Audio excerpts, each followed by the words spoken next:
So guys recently हम गए थे वॉलमार्ट के इवेंट में और वहाँ पर क्या क्या हुआ, हमने क्या क्या नॉलेज गेन की, तो वो मैं आपको बताऊंगा इस छोटे से व्लॉग। दरअसल ये इवेंट प्रगति मैदान के भारत मंडपम में हुआ। As a seller on Flipkart we are already registered for this event. तो बस क्या, सबसे पहले हमने जाके अपने नाम बताए और हमें एक ID कार्ड और उसके साथ जो एक एसेंशियल चीज़ें मिलनी थी जैसे कि डायरी और पेन जो उनकी तरफ से गिफ्ट था शायद, हमने वो दोनों चीज़ें कलेक्ट की और सीधे पहुंच गया ऑडिटोरियम में। बट हाँ, ऑडिटोरियम में जाने से पहले लगी बहुत तेज प्यास, तो भाई इन्होंने तो बहुत ज़्यादा पानी पी लिया, शायद पूरी बॉटल ही खत्म कर दी होगी। उसके बाद हम ऑडिटोरियम में एंट्री की, हमने वहां जाके देखा, वहां पर वॉलमार्ट के CEO जॉन फर्नर स्पीच दे रहे थे जो कि खुद में ही काफी एक मोटिवेशनल स्पीच। और उसके बाद कंपनी के सभी अलग अलग नेता लोग आए, मतलब पता नहीं क्या कहते हैं इन्हें, जो भी हो CEO वगैरह, तो वो सब आए। हमने भाई उनकी स्पीच सुनी और काफ़ी सही थी।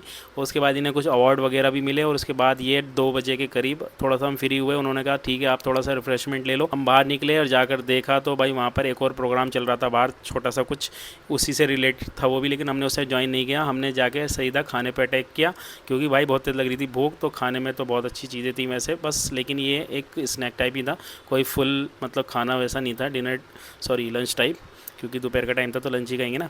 तो उसके बाद फिर क्या करा, फिर हम आगे निकल लिए। तो इस तरीके का हॉल में प्रोग्राम चल रहा था, उसमें चीज़ें लगी हुई थी, जो लोग सेलर्स हैं वो लोग आए हुए थे, अपनी अपनी चीज़ों को जो है शोकेस कर रहे थे। उसके बाद जब हम वापसी ऑडिटोरियम में आए तो देखा तो ऑलमोस्ट ऑडिटोरियम खाली हो चुका था। ऐसा लगा जैसे लोग खाने के लिए ही आए हुए थे, सिर्फ उससे पहले खाना खाते हुए निकल लिए। और फिर उसके बाद हमने कुछ फोटोग्राफी की, कुछ वीडियोज़ बनाई जैसे कि स्पीच दे रहे थे और आने वाले फ्यूचर के लिए सोच रहे थे कि हम भी ऐसी कभी स्पीच दें खड़े होकर स्टेज पे। और उनके बाद हमने जो है उन लोगों से भी मुलाकात की जो उसके डायरेक्टर वगैरह थे, उनसे बातचीत की और उसके बाद हमने एग्जिट लिया क्योंकि शाम के बज चुके थे 5 और हमें अब घर भी जाना था। और अगर आप भी चाहते हो ई-कॉमर्स स्टार्ट करना और कुछ इस तरीके के इवेंट्स में जाना चाहते हो तो भाई कमेंट कर देना इवेंट, मैं आपको ई-कॉमर्स बिजनेस स्टार्ट करने की फुल गाइड पर्सनली DM कर दूंगा। और अगर अकाउंट पे नए हो तो मोज़िको फैशन को फॉलो कर लो।